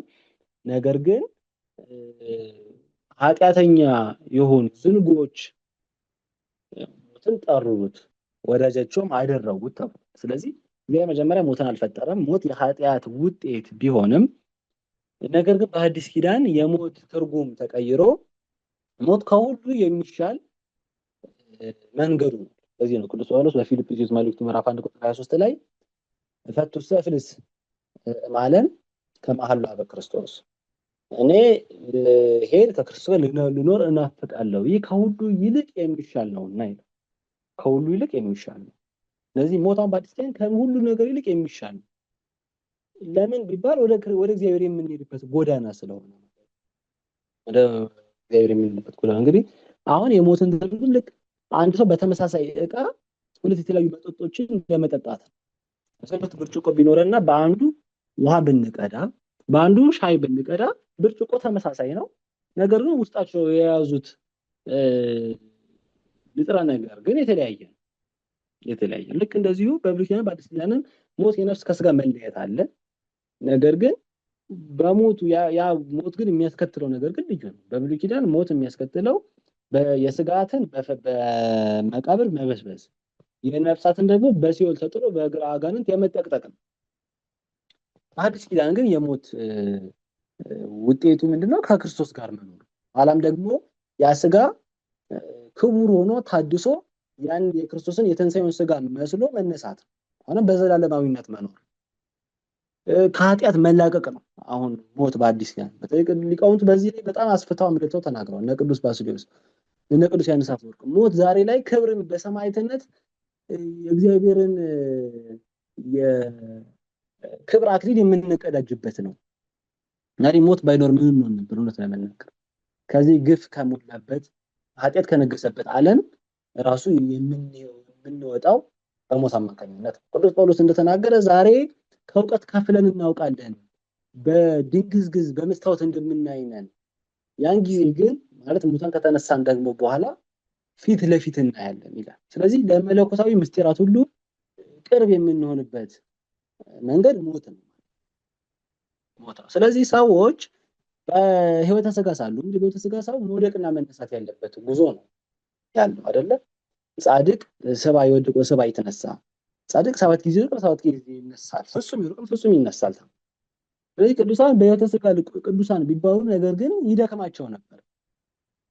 ኢዮብም አሁን በጸናቱ በትዕግስቱ የምናደንቅ የምናመሰግነው ሰው ቢሆንም ነገር ግን ያ ሁሉ መከራ ግን ሲፈራረቅበት እንደው ምን በድዬ ነው ይሄ የመጣብኝ እኮ ብሏል ኢዮብ። መቼስ ለረጅም ጊዜ የቆየ መማረር በእግዚአብሔር ተስፋ መቁረጥ እንዲህ አይነት ነገር ባያሳይም እግዚአብሔርን መሳደብ ባናይበትም ነገር ግን እንደ ሰው ግን ሲደክመው እንደ ሰው ግን እጅግ በጣም ያ መከራ ሲሰማው ግን እናያለን። አብርሃም ቢሆን የደከመበት ብዙ ጊዜ አለ። ሌሎችም ቅዱሳን ማለት ነው በእናያቸው የወደቁበት የተሳሳቱበት ጊዜ አለ። ነገር ግን ሰው ከሞተ በኋላ ይሳሳታል አይባልም። ሰው ከሞተ በኋላ ይሳሳታል። ስለዚህ በሚሳሳቱበት በሚወርቁበት ወጭ ወራጅ ህሊና በያዙበት ዓለም ውስጥ ሆነው የማማለል ስልጣን ካላቸው እንዴት ወደ ክርስቶስ ወደ እግዚአብሔር ከሄዱ በኋላ ፍጹም ወደማይሳሳቱበት ዓለም ከገቡ በኋላ በእግዚአብሔር እቅፍ ከተቀመጡ በኋላ እንዴት ይሳሳታ እንዴት ምልጃ በእነሱ የማይቻል ነው ብሎ ማሰብ ይገባል። በምድር ላይ እንኳን ሳሉ ማማለል ከቻሉ ማለት ነው። እንደው በሎጂክ እንኳን ብናየው የሞትን ትርጉም ከተረዳ ይሄ እጅግ በጣም ቀላል ስለሆነ ማለት ነው። ስለዚህ እንደውም የበለጠ ወደ ለእግዚአብሔር ቅርብ ናቸው አሁን ከሞቱ በኋላ ማለት ነው። ስለዚህ ልመናቸው አሁንም እንደተወደደ በእግዚአብሔር ፊት ባለሟልነትና ሞገስ ያለው ነው። ለዚህ የሚሆን የመጽሐፍ ቅዱስ ጥቅሶችን የተወሰኑ ደግሞ ማየት እንችላለን። የመጀመሪያው በማቴዎስ ወንጌል ምዕራፍ 22 ቁጥር 31 ላይ አሁን ካልነው ጋር በተያያዘ ምን ይላል? ይኮነከ እግዚአብሔር አምላከ ሙታንና አምላከ ሕያዋን ውእቱ። ከእግዚአብሔር ዘንድ ወደ እናንተ የተባለውን አላነበባችሁምን? የሕያዋን አምላክ ነው እንጂ የሙታን አምላክ አይደለም ይላል። እግዚአብሔር የማን አምላክ ነው? የሕያዋን አምላክ ነው። የሕያዋን አምላክ ብሎ ምን አምላክ አብርሃም አምላክ ይስሐቅ አምላክ ያዕቆብ፣ የአብርሃም አምላክ የይስሐቅ አምላክ የያዕቆብ አምላክ ነው ካለ በኋላ የሕያዋን አምላክ ነው እንጂ የሙታን አምላክ። እንግዲህ ይህንን የተናገረው እና አብርሃም እና ይስሐቅ እና ያዕቆብ ከሞቱ ከብዙ ሺህ ዓመታት በኋላ ነው። ከብዙ ሺህ ዓመታት በኋላ ነው። ነገር ግን እነሱ ምንድነው እያላቸው ያለው? ሕያዋን እያላቸው ነው ያለው። እንደ ክርስቲያን ትምህርት ሕያውነት ማለት አለመሞት ከነፍስ ከስጋ አለመለየት ማለት አይደለም። ሕይወት ክርስቶስ አነ ውእቱ ትንሣኤ ወሕይወት ያለውን ከዚያ ከእግዚአብሔር መለየት ነው እንጂ ሞት ሕያውነትም ደግሞ ማለት ከእርሱ ጋር መኖር ነው እንጂ ነፍስ ከስጋ መለየት አይደለም። ምክንያቱም ሰው በሕይወተ ስጋ ሳለ ራሱ ከእግዚአብሔር ከተለየ ያ ሰው ምውት ነው። ለዛ ነው ቅዱስ ጳውሎስ ቅምጥሊቱ ግን በሕይወት ሳለች የሞተች ናት ይላል። እንደው በቅምጥልነት ያለ ሐሳብ የሚኖር ሰው ያ የሞተ ነው። በራእየ ዮሐንስ ምዕራፍ 3 ቁጥር 1 ላይ እንደምናየው አምር ግብረከ ስራህን አውቃለሁ አንተ ሙት ወስምከ ሕያው፣ አንተ ሙት ነህ ስምህ ግን ሕያው ነው ተብሎ በሕይወት ያለው የሰርዴስ ቤተክርስቲያን ሊቀ ጳጳሱን ዮሐንስ ሲገስጸው እንዲህ ያለው ማለት ነው። አንተ ሙት ነህ ስምህ ግን ሕያው ነው። ስለዚህ ሙት የሚባለው ሰው ይሄ ነው፣ ከክርስቶስ የተለየ እግዚአብሔር የሌለው ሰው ነው እንጂ የነፍሱ ከስጋው የተለየበት ሰው አይደለም። ስለዚህ እግዚአብሔር የሕያዋን አምላክ ተብሎ ተጠርቷል።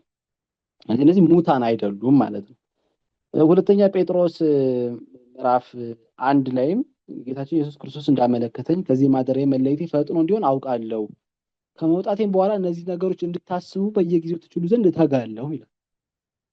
ቅዱስ ጴጥሮስ ምን አለ? ጌታ እንዳመለከተኝ ከዚህ ማደሬ መለየት ፈጥኖ እንዲሆን አውቃለሁ። ፈጥኜ እሞታለሁ ነው፣ በቅርብ እሞታለሁ። ነገር ግን ከሞትኩ በኋላ እናንተ ደግሞ በየጊዜው መትጋት እነዚህ ነገሮች ታስቡ ዘንድ እተጋላችኋለሁ፣ እለምንላችኋለሁ፣ ማልድላችኋለሁ። ከሞትኩ በኋላ ይሄን አደርጋለሁ ይላል። በሉቃስ ወንጌል ምዕራፍ 16 ቁጥር 24 ላይም በጣም በተለይ ለምልጃ የምንጠቅሰው አብይ የሆነ ታሪክ ነው። እዚህ የባለጸጋው እና የአልዓዛር ታሪክ አለ። ታሪኩ መተረክ አያስፈልግም፣ ሁላችሁም ታውቁታላችሁ ብዬ እገምታለሁ። በዚያ ሆኖ በሲኦል ውስጥ አብርሃምን ምን ብሎታል? ያ ባለጸጋ አብርሃም አባቶ ማረኝ፣ በዚህ ነበልባል እሰቃያለሁ፣ የጣቱን ጫፍ በውሃ ነክሮ ምላሴ እንዲያበርድልኝ አልዓዛርን ላክልኝ እያለ ሲለምን ቤት ከሞቱ በኋላ ማለት ነው። ስለዚህ ቅዱሳን ከሞቱ በኋላ አዋቂዎች ናቸው። የበለጠ አዋቂ ወደ ሆነው ወደ ክርስቶስ ሲቀርቡ የበለጠ እውቀትን፣ ህይወት ወደ ክርስቶስ ሲቀሩ የበለጠ ህይወትን፣ ብርሃን ወደ ሆነው ክርስቶስ ሲቀሩ የበለጠ ብርሃንን ይቀበላሉ እንጂ ወደ ጨለማ፣ ወደ ድንቁርና፣ ወደ ሞት የሚሄዱ አይደሉም ማለት ነው። ስለዚህ እውቀት አለው አብርሃም። ከዚህ አብርሃም ምንድነው ያለው ራሱ? አንተ በምድር ላይ ሳለህ መልካም ነገሮችን እንደተቀበለ፣ አልዓዛር ደግሞ ክፉ ነገሮችን እንደተቀበለ አስብ ብሎ በምድር ላይ ሁሉ ስለሚሆነው ነገር አብርሃም እውቀት እንደነበረው ሲነግረው እናያለን ማለት ነው።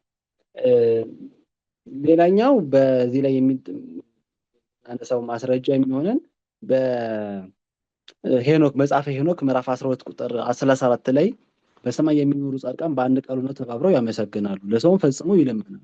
መጽሐፈ ሄኖክ በራእዩ የተመለከተውን ሲነግረን ስለ ሰው ፈጽመው ይለምናሉ ብሎ ስለሞቱ ነፍሳት ተናግሯል ማለት ነው። በዚህ ላይ የሚያነሱት መናፍቃን አንድ ጥቅስ አለ። መጽሐፈ መክብብ ምዕራፍ 9 ቁጥር 4 ላይ ያለሞተ ውሻ ከሞተ አንበሳ ይሻላል፣ ሰው ከሕያዋን ጋር በአንድነት ቢኖር ተስፋ አለው፣ ሕያዋን እንዲሞቱ ያውቃሉና ሙታን ግን አንዳች አያውቁም፣ መታሰቢያቸውም ተረስቷልና ከዚያ በኋላ ዋጋ የላቸውም የሚል ጥቅስ አለ። እቺን ነው እንግዲህ እየመዘዙ ይከራከሩባት የሚሞክሩት ማለት ነው። ያለሞተ ውሻ ከሞተ አንበሳ ይሻላል የሚለው እንደ ቤተክርስቲያን አባቶች ትምህርት እንግዲህ መጽሐፍ ቅዱስን እንደ ግል መረዳት ሳይሆን እንደ መጽሐፍ ቅዱስ እንደተጻፈበት አይምሮና እንደ ቅዱሳን ሊቃውንት ሐሳብ ስንመረምረው ከሞተ አንበሳ ያለሞተ ውሻ ይሻላል ማለት የሞተ አንበሳ የሚባለው የሞተ ኃጢአተኛ ሰው፣ ያልሞተ ውሻ ደግሞ የሚባለው ያልሞተው ኃጢአተኛ። ከሞተው ኃጢአተኛ ያልሞተው ኃጢአተኛ ይሻላል ማለት ያ ያልሞተው ኃጢአተኛ የንስሐ ዕድል አለው ማለት ነው። መኑ ይሴብሐከ በውስተ ሲኦል ይላል ዳዊት። በሲኦል ሁሉ አንተን የሚያመሰግንህ ማን ነው? በህይወት ሳለው እንዳመሰግን እርዳኝ እንጂ ሰው ከሞተ በኋላ ንስሐ ገብቼ መጾቼ ሰጥቼ መልካም ስራ ሰርቼ ስጋው ደግሞ ተቀብዬ እኖራለሁ እሞታለሁ አይል ሰው ያለው ጌታም አንሶ እሱን ዘብክሙ ብርሃን ሳልላችሁ በብርሃን ተመላለሱ ብሎ ሰው እቺ ብርሃን እድሜው ሳትጠልቅ በፊት ነው ለመልካም ስራ መፋጠን ያለበት። ስለዚህ ይሄ የሞተው ግን የመዳን ተስፋ የለውም ከዚህ በኋላ ለማለት ነው ይሄ ጥቅስ የመጣው እንጂ ከጻድቁ ይሄኛው ይሻላል ማለት ራሱ አይደለም። ሙታን አንዳች አያውቁም የሚለው ሙታን ያልናቸው ለቅድሙ አረዳድ ነው የምናያቸው። ሙታን የሚባሉት ነፍሳቸው ከስጋቸው የተለየ ማለት ሳይሆን እግዚአብሔር የሌላቸው እግዚአብሔር አልባ የሆኑ ሰዎች ናቸው ሙታን የሚባሉት። በጸሎት ሃይማኖት ላይ ይኮንን ሕያዋን ወሙታን ሕያዋንና በሙታንና በሕያዋን ላይ ይፈርድ ዘንድ ዳግመኛ ይመጣል እንላለን አይደል? በሕያዋንና በሙታን ላይ ይፈርዳል ማለት በጻድቃንና በኃጥአን ላይ ይፈርዳል ማለት ነው እንጂ በተርጓሚ በኪዳንም ወደሴ ማለት ተርጓሚ ከሰማችሁት በጻድቃንና በኃጥአን ላይ ሊፈርድ ይመጣል ማለት ነው እንጂ ሙታን ማለት በአጥንት ላይ ይፈርዳል ማለት አይደለም።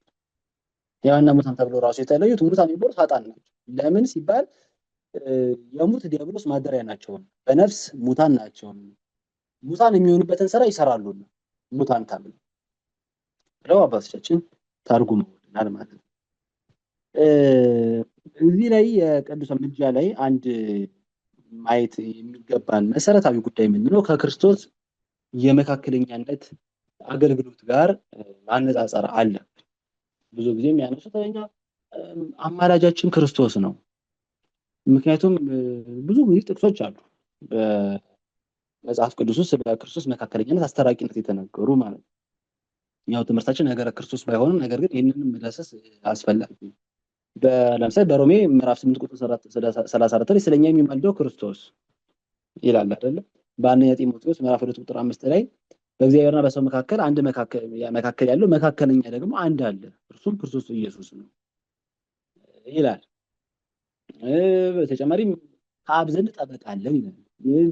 ሊያማልድ በሕይወት ይኖራል ይላል ቅዱስ ቁርአን። በተለያየ ቦታ ስለ ክርስቶስ አማላጅነት ብትሰዋት አማላጅ ስንል እንደዚህ ጋር አጽንኦት ለመስጠት ያክል ልክ በቅዱሳን አይነት ከእግዚአብሔር በታች ሆኖ ከኛ ደግሞ በላይ ሆኖ እባክህ ማራቸው የሚል ሩቅ ብእሲ ማለት ሳይሆን ወይም አምላክነት የሌለው ተራ ሰው ማለት ሳይሆን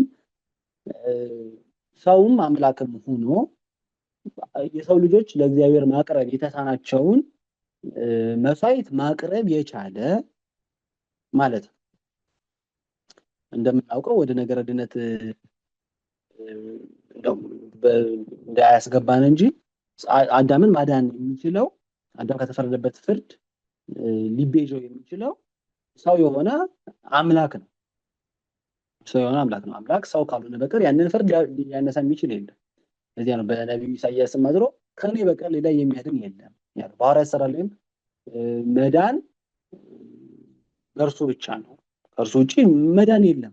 እነዚህ ሁሉ እና ሌሎችም ጥቅሶች የሚያሳዩን ያንን 5500 ዘመን በሰው ልጆች ላይ ተጭኖ የነበረውን መርገም ማንሳት የሚችለው ክርስቶስ ብቻ መሆኑን የሚያጠይቅ ነው። ስለዚህ አሁን ክርስቶስ ነው አማላጃችን፣ ሌላ ቅዱሳን አማላጅ አያስፈልግም የሚለውን ለይተው ማየት ያስፈልጋል። አሁን የክርስቶስ መካከለኛነት ማንም ከፍጡር ወገን ሊያደርገው የማይችለው የአስታራቂነት ስራ ነው፣ የቤዛነት ስራ ነው። አዳም ጎድሎት የነበሩትን ነገሮች በሙሉ ይዞ የተገኘ እኛን ሁሉ ወክሎ በእግዚአብሔር ፊት የታየ ከአባቱና ከመንፈስ ቅዱስ ጋር ሆኖ ደግሞ ያንን ደግሞ መስዋዕት ደግሞ የተቀበለ ራሱ መስዋዕት ሆኖ ራሱ መስዋዕት አቅራቢ ሆኖ ራሱም ደግሞ መስዋዕት ተቀባይ ሆኖ የሰጠንን ድነት የሚያሳየን የክርስቶስ መካከለኛነት ማለት ነው። የቅዱሳን ግን ምልጃ የምንለው ምንድነው ድርሻው ስንል ክርስቶስ እንግዲህ አንድ ጊዜ እኛን ከሱ ጋር አስታርቋል። ነገር ግን አሁን እኛ በኃጢአታችን ምክንያት ከዚህ እርቅ እንወጣለን። ኃጢአት ምን ስለሆነ? ጠብ ስለሆነ። ይህንን ያዕቆብ በደንብ ይነግረናል። በምዕራፍ 4 ቁጥር 4 ላይ አመንዝሮች የዓለምን መውደድ ለእግዚአብሔር ጥል እንዲሆን አታውቁምን? እንግዲህ የዓለም ወዳጅ ሊሆን የሚፈቅድ ሁሉ የእግዚአብሔር ጠላት ሆኗል። የእግዚአብሔር ጠላት ዓለምን መውደድ የእግዚአብሔር ጠላት ነው። ስለዚህ የእግዚአብሔር ጥል አሁን ሰው ኃጢአትን እየሰራ ሲመጣ ከክርስቶስ ፈቃድ እየወጣ ሲመጣ ከእግዚአብሔር ጋር እየተጣላ ነው። ያን ክርስቶስ በዕለተ ዓርብ የሰጠንን እርቅና አንድነት እያበላሸው ነው፣ እያጣው ነው፣ ከእጁ እያመለጠው ነው። ይህንን መጠበቅ የእሱ ድርሻ ነበር። እንደዚህ ነው ቅዱስ ጳውሎስ በሮሜ 5:1 ላይ በጌታችን በኢየሱስ ክርስቶስ ሰላምን በእምነት ከጸደቅን በኋላ በኢየሱስ ክርስቶስ ዘንድ ሰላምን እንያዝ። ሰላም የምትባለው እቺ ቃል እንዲሁ አሁን እንደምናየው አይነት ሰላም ሳይሆን ከክርስቶስ ጋር ያለ አንድነት ተዋህዶ ነው ሰላም የምትባለው። ኃጢአት ደግሞ ይህን ሰላም ይነሳናል፣ ይህን አንድነት ያሳጣናል ማለት ነው። እነዚህ አሁን በቅዱሳኑ አማላጅነት ምክንያት ወዴት እንደርሳለን ማለት ነው? ወደ ክርስቶስ ወደ ዕለተ ዓርብ የማስታረቅ አገልግሎት እንደርሳለን ማለት ነው። ያንን አተነው የነበረውን መልሰን በእጃችን እናስገባዋለን፣ ወደዚያ እንደርሳለን ማለት ነው እንጂ የክርስቶስ አስታራቂነት ማይበቃ ሆኖ ለመፈከር የሚሏት ነገር አይቻለ። ክርስቶስ በቂ ነው፣ ከበቂም በላይ ነው የሚሉት ማለት ነው። እኛ ክርስቶስ በቂ አይደለም እያልን አይደለም። በቂ አይደለም ይጎለዋል፣ ግዴታ ቅዱሳን ሊያግዙት ይገባል ማለት አይደለም በፍጹም። ነገር ግን እግዚአብሔር የቅዱሳኑን ምልጃ ተቀብሎ እኛን ወደ ዕለተ ዓርብ የማስታረቅ ስራ ያደርሰናል። እነሱ ወደዚያች በር ላይ ቆመው ወደዚያች የሚያደርሱ ናቸው። ድልድዮቻችን ናቸው እንጂ በራሳቸው የቅዱሳን አማላጅነት ያለ ክርስቶስ የሚያድኑ አይደለም ማለት ነው። ይህንን ስለ ክርስቶስ አማላጅነት የተናገረው ቅዱስ ጳውሎስ ስለ ምልጃን በተደጋጋሚ የሚናገረው ለዛ ነው፣ ስለማይጣላ ማለት ነው። እንግዲህ ስለኛ የሚማልደው ለኛ ሲያማልድ ይኖራል ሲል የነበረው ሊቀ ካህናታችን ያለ በዕብራውያን መልእክቱ ተደጋጋሚ ጌታን ሲገልጠው የነበረው ቅዱስ ጳውሎስ ስለ ምልጃ ግን ራሱ ነው ቅድም በጠቀስኩላችሁ ጥቅስ ላይ ምልጃ እንዲደረግ እመክራለሁ ሲል ነበር።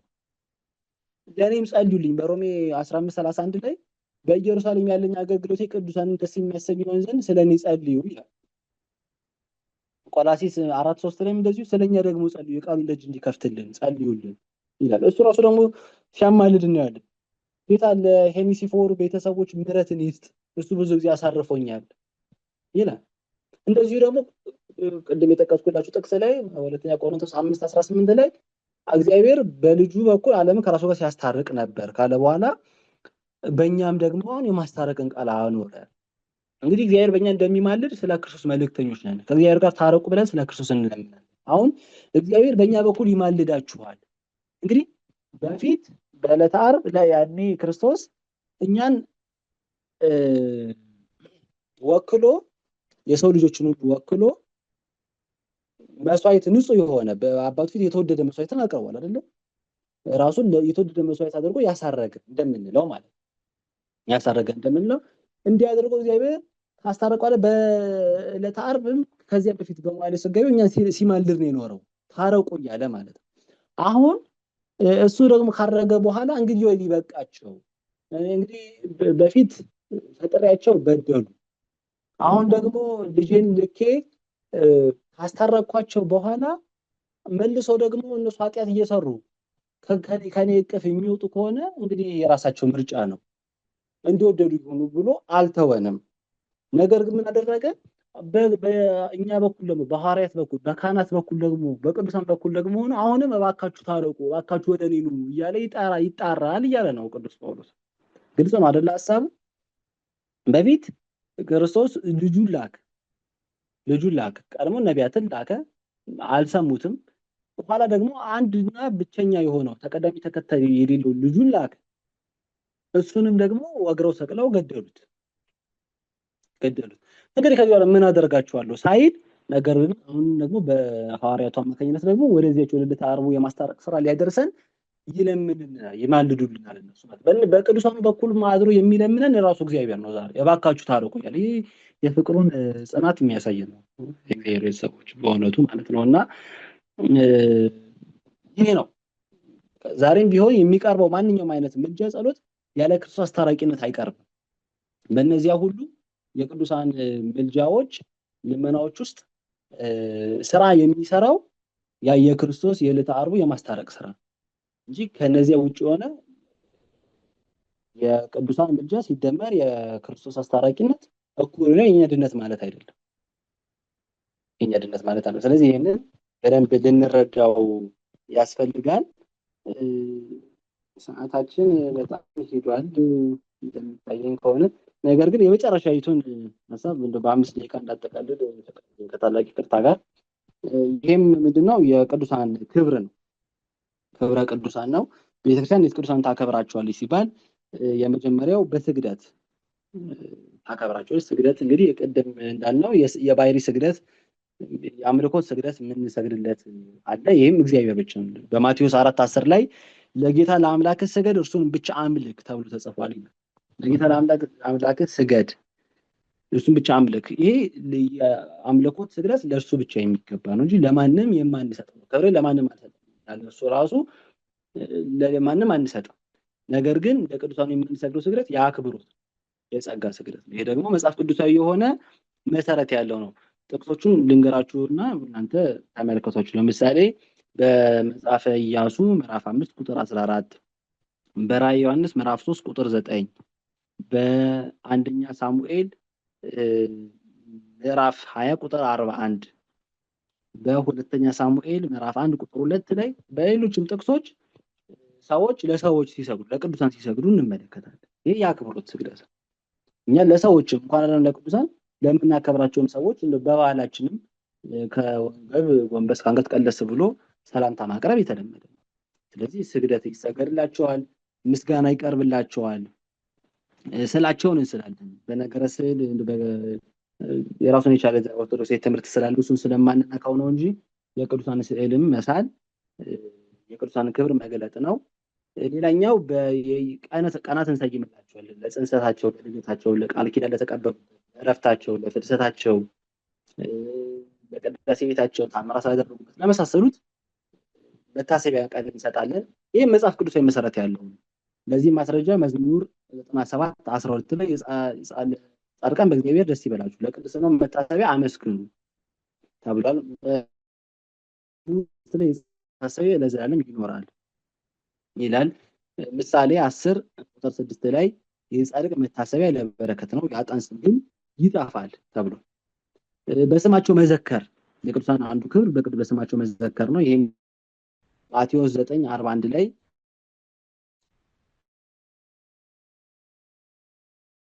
እውነት እላችኋለሁ ብሏል ለሐዋርያት ሲነግራቸው።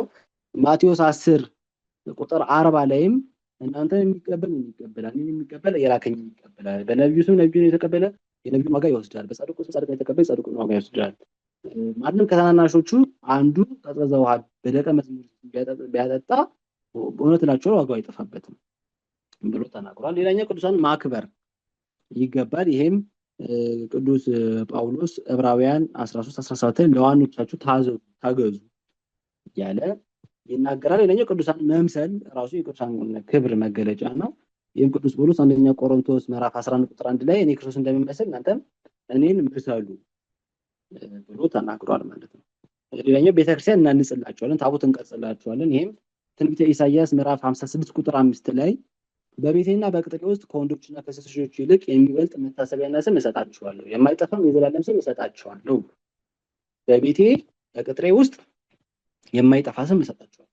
እንግዲህ ዛሬ ቤተክርስቲያን ለማነጽ ታቦት ለመቅረጽ መሰረት የሆነ የመጽሐፍ ቅዱስ ጥቅስ ነው ማለት ነው። ስለዚህ ይሄ እግዚአብሔር ለቅዱሳኑ የሰጠውን ክብር የሚያሳይ እና አሁን እኛ በህይወታችን ውስጥ ነገረ ቅዱሳን እንዴት እንለማመድ የሚለውን 1 3 4 ነገራችሁ ልጨርስ። ይሄም የመጀመሪያው ነገረ ቅዱሳን ስለ ቅዱሳን የበለጠ ለማንበብ፣ ለመጠየቅ፣ ለመማር መትጋት ይገባል። ከኛ የመጀመሪያው ይሄ ነው። ሁለተኛው በየቀኑ ስንክሳርን ማንበብ፣ ስለ ቅዱሳን ህይወት ተጋድሎ፣ ቃል ኪዳን ማወቅ። እንግዲህ ቃል ኪዳንን ቅድም ሳናነሳ ያለፍኩበት ምክንያት ያው ከሰዓትም አንፃር ቸኩዬ ነው። ነገር ግን ቃል ኪዳን የምንለው እግዚአብሔር በመልካም ስራቸው አማካኝነት እሱ ጋር የገቡት ኪዳን ነው፣ ስምምነት፣ ውል ነው። እነሱ ያንን መልካም ስራ ሰርተው ለኛ የሚተርፍ ቃል ኪዳን ተቀብለዋል። ይህም ለምሳሌ ቅድም እንዳልኩት የማቴዎስ 10 ላይ ያለው በደቀ መዝሙር ስም ቀዝቃዛ ውሃ ያጠጣ የነቢዩን ዋጋ ያገኛል፣ የደቀ መዝሙሬን ዋጋ ያገኛል ብሎ። ስለዚህ ይሄ ቃል ኪዳን ነው። በቅዱሳኑ ስም ይህንን በዕለተ ዕረፍታቸው ጊዜ በስሜ የተራበውን ያበላውን ቤተክርስቲያንን ያነጸ ይህንን ያደረገ እስከዚህ ትውልድ ድረስ እምርልሃለሁ እንዲህ አላደርገውም እያለ የሰጠው ይህ ቃል ኪዳን ነው ማለት ነው። ስለዚህ ቃል ኪዳን የሚጠቅመን ደግሞ እኛ በሃይማኖት ጸንተን በምግባርም ደግሞ የአቅማችንን ያህል ተጋድለን የጎደለንን ለመሙላት እዚህ ጋር በጣም መሰረታዊ ጉዳይ ማለት ነው እንጂ የቅዱሳን ቃል ኪዳን ተገን አድርገን ኃጢአት እንድንሰራ የተሰጠ የኃጢአት ፈቃድ አይደለም። ቃል ኪዳን የሆነ በብልጣብልጥነት ድነት የለም።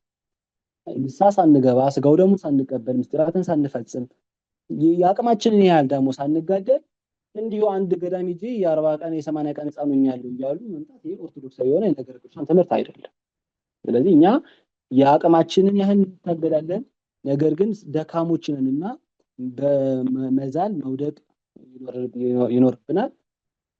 ለዚያ ደግሞ የቅዱሳኑ ምልጃ እኛን ጎዶሎ ይሞላልናል ማለት ነው እንጂ ሃይማኖት የሌለው ሰው እንደዚሁም ደግሞ ቸልተኛ የሆነ ሆን ብሎ በእቅድ ኃጢአት የሚሰራ ሰው የቅዱሳን ምልጃ ሊጠቅመው አይችልም። ስለዚህ ሁልጊዜ የቅዱሳን ታሪክ ማንበብ፣ ቃል ኪዳናቸው ማወቅ፣ በቃል ኪዳናቸው መጠቀም ያስፈልጋል። ሌላኛው ፓትሮን ሴንት ይባላል።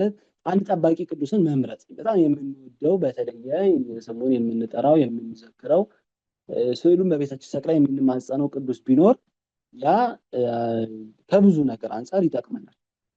ለምሳሌ ቅዱሱን በህይወት ለመምሰልም የሚያተጋን ነው። የበለጠ ከዚያ ወዳጅ ጋር ከዚያ ቅዱስ ጋር ወዳጅነትን ለመፍጠር የሚረዳ መንገድ ስለሆነ ይህንን ብናደርግ ጥሩ ነው። ሌላኛው ቅዱሳኑን ከማድነቅ ባሻገር በህይወታቸው ከህይወታቸው መማር መልመድ ከምግባሮቻቸው መካከል አንዱን ለምሳሌ በቀን ውስጥ መሞከር። ለምሳሌ ከጸሎት ህይወታቸውን መሞከር፣ ትህትና፣ ንስሐ፣ ፍቅር፣ ትዕግስት፣ ታዛዥነት፣ ታማኝነት እነዚህ ሁሉ ቅዱሳን ህይወት ውስጥ የምናገኛቸው ናቸው እና ከነዚህ ውስጥ አንዱን በህይወታችን በዕለት ውሏችን ውስጥ ለመተግበር መሞከር እጅግ አስፈላጊ ነው ማለት ነው። ስለዚህ ሁላችንም ለቅድስና ተጠራ ማመን ቅድስና እንደው እግዚአብሔር የሚጭንብን ነገር ሳይሆን በሲነርጂ ማለትም የእኛን ፈቃድ ከእግዚአብሔር ፈቃድ ጋር በማስማማት የምንደርስበት ልልና ነው።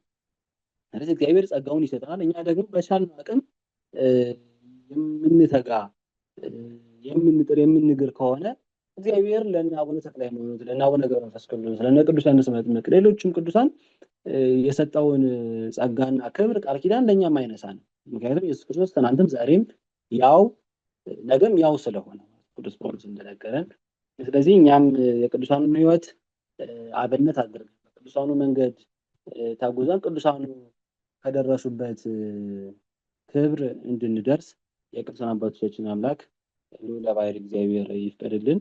ስላስረዘምኩኝ በእግዚአብሔር ስም ይቅርታ ጠይቃለሁ።